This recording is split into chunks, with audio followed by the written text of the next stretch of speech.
today I have something special for you. I'm going to cover 65, which is Mark Walker's squad level or small unit tactical squad level Vietnam game. And the reason I'm bringing this up is because Mark reached out to me and wanted me to talk a little bit about his ongoing Kickstarter, which is 85 Graveyard of Empires.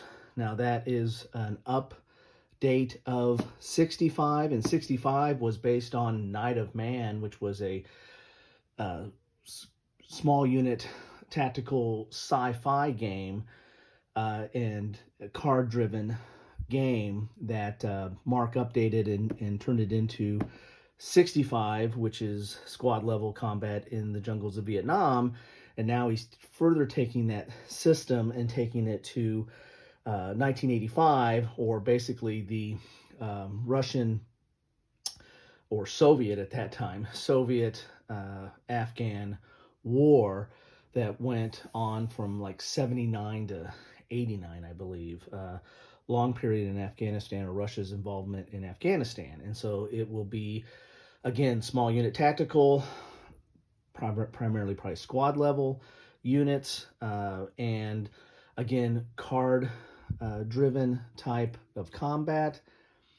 But there's going to be some updates in that, and as I said, it's on Kickstarter now. As of the posting of this, I'm going to try to get this out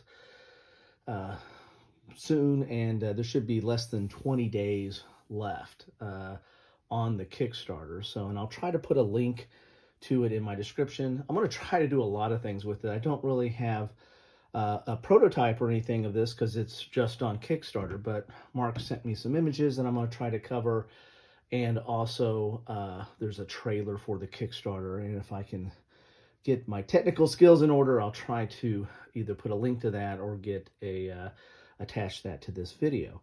But what I thought I would do to give you some feel of that, since the game is on Kickstarter and it's not out yet, of course, is to talk a little bit about 65, because again, 85 is going to have the same system as 65 with some updates to it, and of course a different topic matter.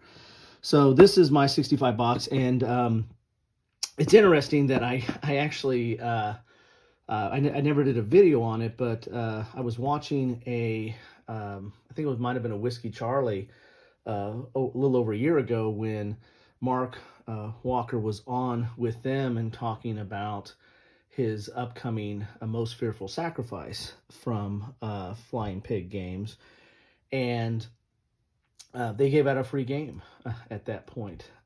Actually, no, it wasn't. I think it was Mark and Herman Ludman were on that, and they gave out, I think, Crowbar and this game right here, 65. And so I was the lucky recipient of that. So I want to say thank you to Whiskey Charlie and the crew for that, and thank you for Mark Walker for sending this out. Again, I think that it was both Herman Ludman and Mark Walker, because they were really trying to tout the upcoming Most Fearful Sacrifice game, which is done quite well, by the way. Anyway, enough of all that context. Let's look inside the box here, and then I'm probably going to do something that is I don't normally do, which is I'll probably do a series of little cuts to go into some of the stuff in the box. But I thought I'd start off with how I have all my stuff stored. So I have the base game for 65, and there are a few expansions. There's like a Australian or New Zealand expansion for those soldiers, and then there's a board expansion for Way, or the city of Way, and then there is a Solitaire expansion. I think it's called Lone in the Jungle, and there will be a Solitaire expansion for the Kickstarter that I would imagine is going to use the same system that the Solitaire system for 65 uses. So that's something that if you're there's not squad level tactical is, for a long time, was really hard to Solitaire. There wasn't a lot of Solitaire systems, but now a lot of the publishers, when they're coming out with squad level games or small unit tactical games, they are adding a Solitaire system. You know, Lock and Load has it. Academy Games has one for Conflict of Heroes. The who am I missing here now? And this one has one as well, and it's starting to become kind of standard fare in this space. Squad level is, or especially small unit tactical, which is platoon, squad, and individual, is usually hard to do solitaire. Of course, DVG has a Warfighter, which is primarily a solitaire system. I mean, it's built into it. It can be played co-op, but it's primarily a solitaire system. Anyway, so there will be a solitaire system for 85 as well. Then I think that's part of the Kickstarter. You might have to order that separate or do it as an add-on, but I think that will be part of the Kickstarter as well. So this is all my stuff in here, and this is a good-sized box, as you can see. But there's a lot of stuff in here. This is my moved and fired counters on there, and I just have everything in bags. And so there's the back of the cards there. This is a card-driven game, and so I'll go in a little bit more detail once I pull some of this stuff out to show you. So there's really not dice rolling. I mean, your combat is determined by the cards, and that kind of fits nicely into the solitaire system that goes along with this as well. So this is what I have in the box. As you say, it's jam-packed full. In fact, I have to put this in just right to get the lid back on. There's so much stuff in this. But again, that's because I have there's at least, I think, 3 expansions that I have in here as well. So let's get into, let me pull some stuff out, and then let's take a look at a little bit more detail of 65, which again will translate into 85. So let's talk a little bit about the components of 65, which again I think is probably going to have the same quality of components and type of components in 85, but again, it's a different theater. We're talking about 1985, we're talking about Soviet and Afghan forces and Mujahideen and those kind of units and those kind of support weapons that they might have, including vehicles. So that will differ in 85, but I would imagine that the maps and the counters and the quality should be somewhat similar. Of course, there's going to be some of the same features as far as the notations on the counters and the kind of capabilities of the different units. I would imagine that's going to translate over and just be updated for the type of stuff that is taking place in 1985. So with that, here's the back of the box here. As you can see here, this is an example of some of the counters.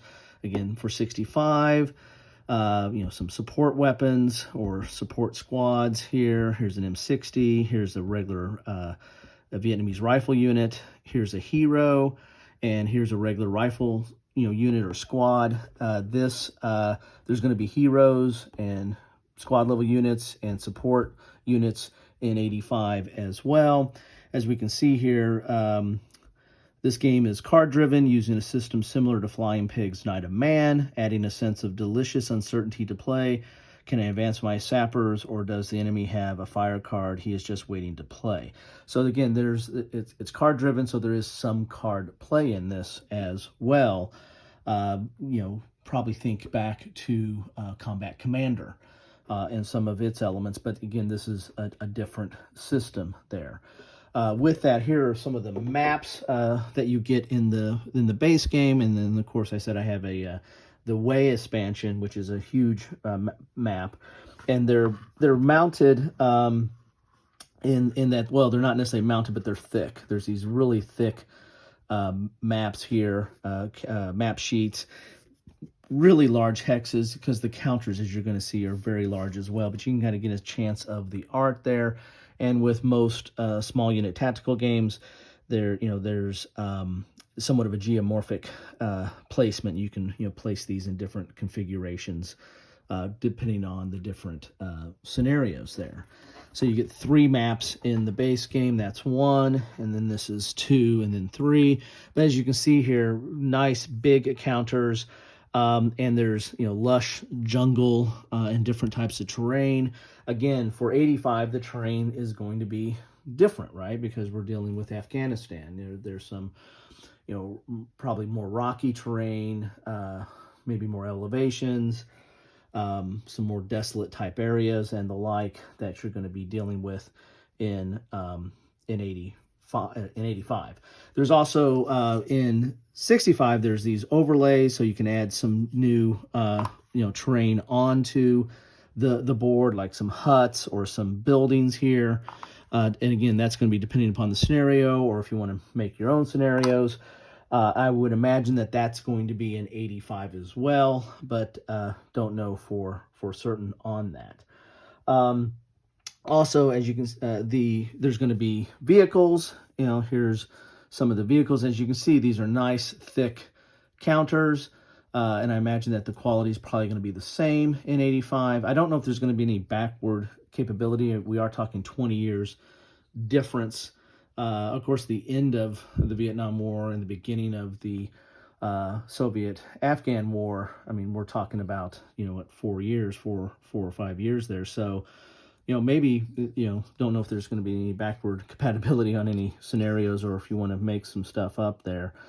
But, so there's wheeled vehicles. As you can see here, this is W for wheeled, T for tread, and then this is more of an armored vehicle, and you can tell has some armor because it has a number there. If you just have a little asterisk there, then that's a soft target, and so you have some armor rating there. Also, here's a flying vehicle. This is a helicopter. So, and I imagine there will be Soviet helicopters as well. You're also going to have, I imagine you're going to have heroes in 85, because you have these heroes in 65, and they're going to have powers and attributes on them. And you can see this is a leg unit here, and it's a soft target. But then these symbols here are going to be powers or attributes, and that, I don't know if they're going to keep the same symbology for 85, but I know that will be part of 85, will be, some of these powers and attributes, and, they're designated by these icons here, or this icon on the bottom, of whether it's a power or attribute. So here you have, Riggs is a hero, Sparks is a hero. Of course, he's got a flamethrower, so that's probably dealing with some of his abilities over there. And then, of course, here's a Vietnamese hero as well. So, and again, good, nice, thick counters there, and I would imagine they're going to keep the same for 85. And then here's a rifle unit or squad here, and you can see it's got, again, some notations on the side and then notations on the bottom, the powers and attributes, and then, of course, it's a leg unit, and a soft target, and some other notations on there. And then when it's flipped over, you've got I think you got like a little bit of a reduced side there, or a used side there. You also have heavy weapons in this. Here's an M60 unit. Here's bazooka, mortar, M40, and I just pulled some out of the bag here just to kind of give you a feel for it. And this shows some of its abilities down there. And see, there's some different ones there. So good, nice, big counters. You got big hexes here.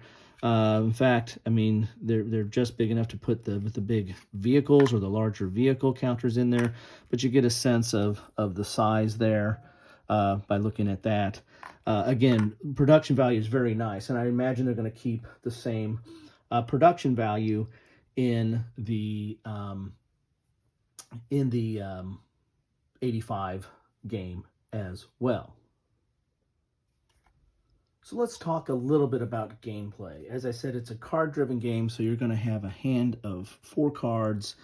Each side will have that, and then you're going to be playing these cards. First one to determine initiative, and then there'll be impulses back and forth impulses between the players, and you're going to use what you have in your hand to do stuff on the board. So if it has a green notation, that means you can use it on your impulse. If it has a red notation, you can use it on your opponent's impulse. And if it has a yellow color, then that means it's kind of a support or can augment some ability. So you have here, you have like fire. In order to fire, you need to have a fire card. You know, there's one of the similarities to, you know, combat commander in that regard. And this is going to, you know, kind of reflect or simulate both the chaos of combat, but also, you know, command structure and how orders can kind of get down to your small units and your squads and how they're dealing with the circumstance, you know, and what information they know and what their morale is in the moment. So you have, here's fire, here's move, and so that's how you would move. And then on an opponent's turn or impulse, you can use these abilities that are red, and then of course the yellow is to augment something. Like this is a critical hit. You play with fire, reload, and fire, move and fire or fire first, and it adds 2 to the APF bonus for the draw. And you're basically going to be doing this back and forth impulse and then redrawing backup cards until you get to a certain number of these in-turn cards. In each scenario, again, this is like a lot of small unit tactical games. There'll be several scenarios that you can play out and set up and play out, and each scenario will have some special rules on what the setup is, and then they also might tell you how many interns will end the turn, right? And when you turn these over, these are also multi-use cards. You'll be using this to determine, you know, like this is a turret hit. You'll be using this to determine hits in the game. And that will, and so if you use this for a hit card, you still keep a note of that this is an intern that's been played that turn, and I believe it counts towards the number of interns that you need to do the turn. So let's talk a little bit about combat. You'll have these combat factors on the units, but it's not your typical combat where you're trying to determine an odds ratio or anything like that.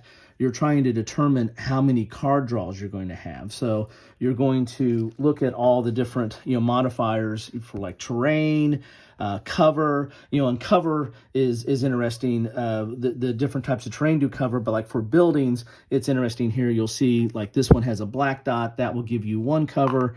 This one has a red dot that will give you 2 cover. So it gives you, you know, the different types of buildings give you a little bit better cover. And so you'll add up all the modifiers to determine what your card draw is. You know, there's also range in here. You also have to have line of sight. You know, of course, that's why they have the dots in the middle of the hexes, so you can kind of determine your line of sight. A very, very common element to small unit tactical games. There's also other range modifiers depending upon the types of weapons as well. So you have... You're going to have, just once you determine the line of sight, once you determine all the modifiers for the combat, then you're going to draw from the deck. And what that means is you're going to draw whatever the resulting number is. So like if you end up with 2, then you're going to draw 2 cards from the deck, you know, the shuffled deck, and determine if you have hits. Like this one here is a green hit. And so those would only come into play in certain circumstances. There's, you know, that's how the hits are determined in that regard. I'll turn to a page here so you can take a look at it. And so here's an example of, you know, the hit results, right? So fire, reload, and flanking fire, it hits on a green. Artillery hits on a green. Move and fire, you need hits on a red or yellow. So it's showing that that's the built-in probability. It's harder to hit when you're moving and firing, so you need to. There's going to be less of the red and yellow that are in there. Assault combat, green and red. Fire from hovering helicopters, green, and fire from moving landed helicopters is red and yellow. Now that's a simplified version of it, but that kind of builds into or to the system of what of how the combat works. Again, a very different approach to combat in that you're not just adding up a whole bunch of combat factors and trying to get, a number that is over cover, and then rolling a dice on a chart or rolling a dice on a combat's results table or anything like that. You're drawing cards from a deck and seeing what kind of hits you have. There's also other modifiers depending on if it's, an armored vehicle and some other instances, but that's the basics of combat. Also, with these cards that you have in your hand, they determine what you can do on your turn. They determine when the turn's going to end. But you also might get a card here that has power on this. Now, not every card in this deck has power, and I think for 85, I think they might have modified how many power cards there are. I don't know what the number is in here, but when you draw these power cards, that's when you can use the power. And remember, we looked at some of these, especially on the heroes, some of these different counters that have these icons on it, and there's different powers and abilities. So here's your abilities that are on here, and these are generally a constant feature. So if you have this symbol, you can do these different things. They have stuff like, Pathfinder and Assault, where they get an advantage, or Tactical or Inspirational, especially for a hero or a leader or something like that. You got Sniper here. So these are some of your abilities, and then you have some powers over here like Smoke, Leadership, Satchel Charge, Kill Shot, 40 millimeter, Explosive Rounds, Charge. So you need to have that power card in order to use those powers. So that's, again, there's some of a random element there, but it also might be a situation of, it might determine when you want to play this card. So you might not just want to play it at that moment, even though you want to fire or fast move. You might hold on to it because you might want to set it up to use a power that you have on a unit and get it in a better position. So again, there's quite a bit of tactical thought process that goes on in this game on what kind of cards you have, but also what's going on the board and what you're trying to accomplish on that board. So that's a very, very high level. Please don't play the game based on what I just described there. But I thought it gives you a little bit of a high level overview of how some of the gameplay works that is going to be translated into 85. So let's talk briefly about the Solitaire component, which does not come in the base game of 65, and I'm not sure if that's going to come in the base game of 85 either, but there will be a standalone Solitaire component that you can add on, I believe, as part of the Kickstarter. In 65, it was called Alone in the Jungle, and basically it had these set of rules that came along with it. That also had some cards and I believe some additional counters, I believe, as well, that came along with it. But basically you have a description of the Solitaire cards. So you're going to have this deck that basically represents the AI. And it's going to have some shapes there. That's going to tell you what unit to activate. And this was one-sided, meaning that you're playing as the U.S. forces or the ANZAC forces, and the other side will be the Vietnamese, communist Vietnamese. So it's only one-sided that way. But then you also have the stance of it, whether it's offensive, skirmish, or defensive. You're going to have kind of the target, the result, the move, and a random event. So the different cards are going to do different things, and that basically is going to run the AI for the other side. You playing as the basically U.S. forces predominantly. And so here's an example of the cards. This type of stance, what it's going to do, the target, the result, the move, and random event. This basically, it doesn't resolve every single moment, every single aspect of the game. There still are some decisions, like you determining the largest target and stuff like that. There might be some decision points that you need to make to resolve the AI cards, but that's consistent with a lot of the solo bots or solo AIs that you find in small unit tactical games. The only one that that I don't see that as well. There's less decisions on there, but I think there still are some. Is like the combat one that came out from um, Compass Games, because that is all AI. That game is designed to be AI only, and so it's going to resolve most of the things that the opponent is going to do. And of course, it has kind of a pre-programmed system where you draw a chit and put it down on it, and then that tells what that unit's going to do this turn. But this is more of this resolves a lot of it, but there might be some points where it's more guidelines and you have to make some decisions there. But you get this whole deck of cards that's basically going to control what the AI is going to do. And there's going to be a similar component. I don't know if it's going to be identical to this, but there'll be a similar component for 85. So there you have it. This is a very brief, very, very brief overview of 65 from Flying Pig Games, the small unit tactical or squad level tactical Vietnam War game. This is the rule book that comes with it, trying to give you or evoke the period of something that you might, soldier or officer might see in the field for that time period. But I think a lot of these, both the component quality and the rules and the general mechanics of how the game is played, I think that is going to be carry over into 85 as well. Now I'm going to try to go into a little bit of, maybe I'll just show some screenshots of some of the different components that you might see in 85 that Mark Walker was kind enough to send to me. And if I can get my technical savvy up to speed, I might even try to add the trailer video as well. But generally, that's what I have for you today. I wanted to talk a little bit about 65.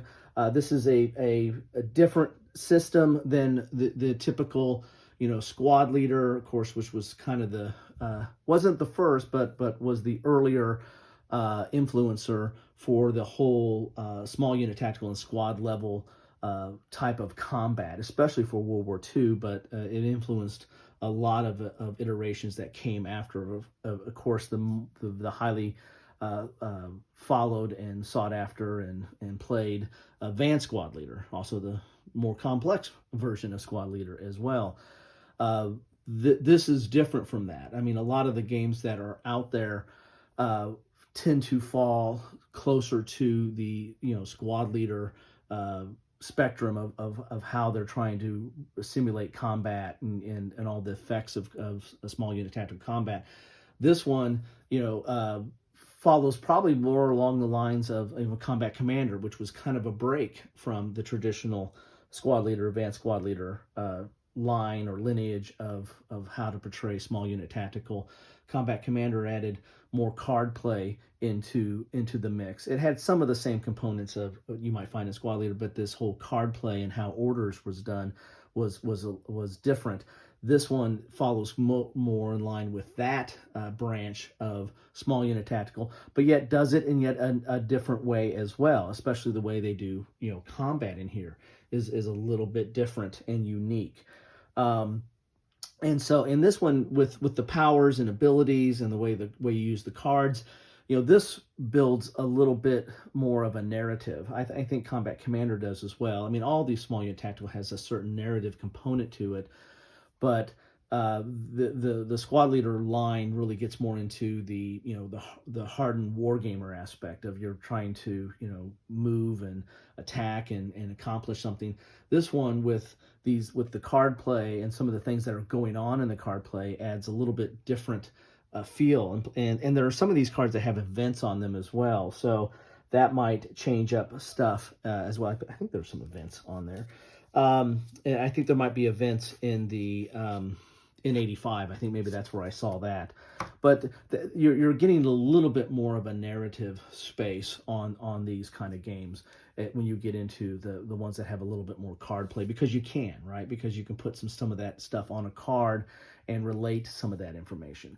Now, people that are diehard ASL players, a lot of them don't really like Combat Commander, and they might not like this kind of game as well, because there's some there's more random there in that drawing the cards and not having the cards that you want to have in play, and they don't think it's intuitive that I just can't do whatever I want whenever I want to do it.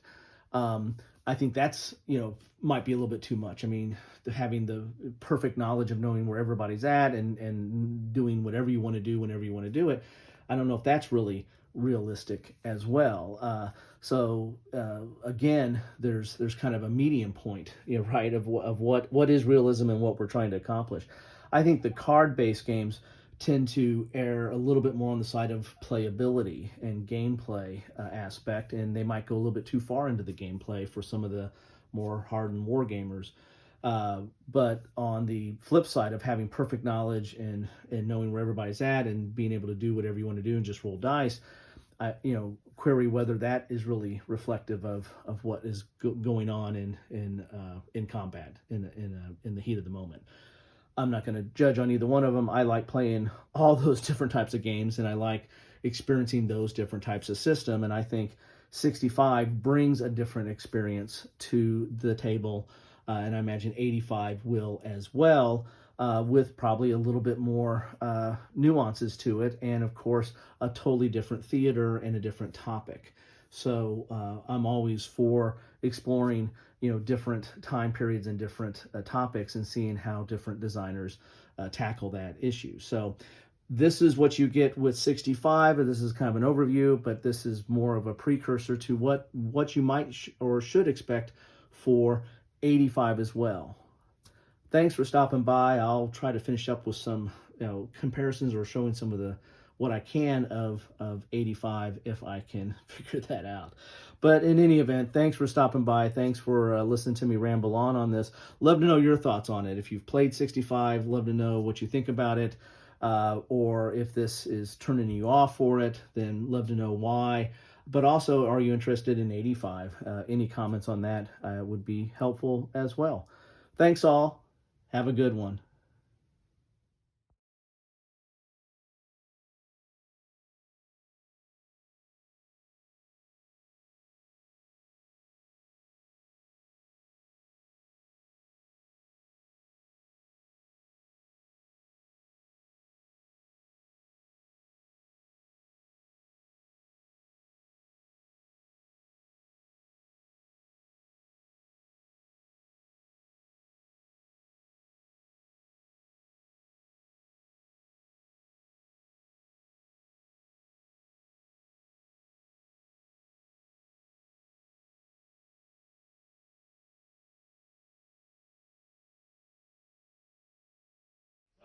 The Soviets invaded Afghanistan in 1979.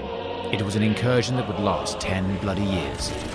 85 Graveyard of Empires is a highly tactical game capturing the up-close and personal fighting in a war neither the Soviet soldiers nor Afghan fighters had asked for. It's a game designed by gamers for gamers to play by Flying Pig Games.